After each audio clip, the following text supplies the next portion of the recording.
மாலை முரசு நேயர்களுக்கு வணக்கம். இன்றைய பங்குச்சந்தை நிலவரம் பார்க்கலாம். நிஃப்டி பொறுத்த மட்டும் பார்த்தீங்கன்னா 22,469 க்ளோஸ் ஆயிருக்கு.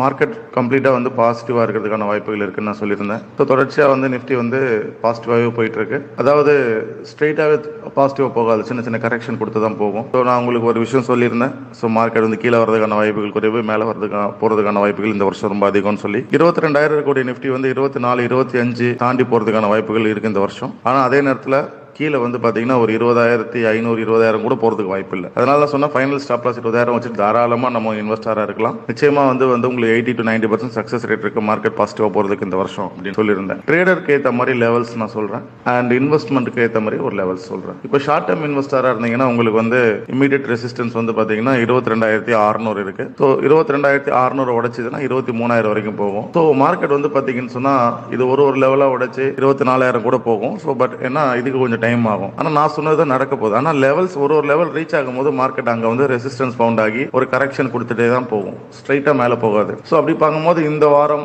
எப்படி இருக்கும் அப்படின்னு சொன்னா 22,600 ஒரு பலமான ஒரு ரெசிஸ்டன்ஸ் இருக்கும். 22,200 ஒரு குரூஷியல் பாயிண்டா இருக்கும் சப்போர்ட் லெவலா. 22,200 கீழே மார்க்கெட் டே கேண்டில் க்ளோஸ் வச்சதுன்னா இல்லைன்னா ஒரு 2 மணி நேரம் ட்ரேட் ஆச்சுன்னா தொடர்ந்து மார்க்கெட் டவுன் ட்ரெண்ட் ஆகலாம். இல்லைன்னு சொன்னா மார்க்கெட் பை அண்ட் டிப்ஸ் தான். அஸ் லாங் அஸ் நீங்க மார்க்கெட்டை பையிலே எடுத்துக்கலாம். நிஃப்டி இப்போ என்னன்னா எந்த ஷேர் வாங்கலாமா அந்த ஷேர் வாங்கலாமா எதுல நம்ம இன்வெஸ்ட் பண்ணலாம் அப்படின்னும் போது நிஃப்டி அப்படிங்கிறது அதுதான் இந்தியாவின் முகம் சொல்லலாம். சோ என்எஸ்சியோட குறியீடு நிஃப்டி. நிஃப்டியில் இருக்கக்கூடிய அந்த ஷேர்ஸ் 50 ஷேர் இருக்கு இல்லையா, அதுதான் மெயினான கம்பெனிஸ். அதை வச்சுதான் மற்ற ட்ரெண்டும் ஃபார்ம் ஆகும். ஸோ நிஃப்டி ஃபால் ஆச்சுன்னா பெரும்பாலும் 90% ஆஃப் த ஷேர்ஸ் எல்லாமே நெகட்டிவ் ஷேர்ல தான் போகும். ஸோ நிஃப்டி என்ன ட்ரெண்டோ அதுதான் கம்பெனி ஷேர்ஸ்களுக்கும் ட்ரெண்ட். ஸோ நிஃப்டியை வச்சுதான் நம்ம நிஃப்டியை மட்டும் சொல்றோமே அப்படின்னா மார்க்கெட்டோட ட்ரெண்ட் நிஃப்டி தான். அதை வச்சுதான் மொத்தமும் இருக்கு. ஸோ இந்த லெவலில் யூஸ் பண்ண ட்ரேட் பண்ணுங்க. நன்றி, வணக்கம்.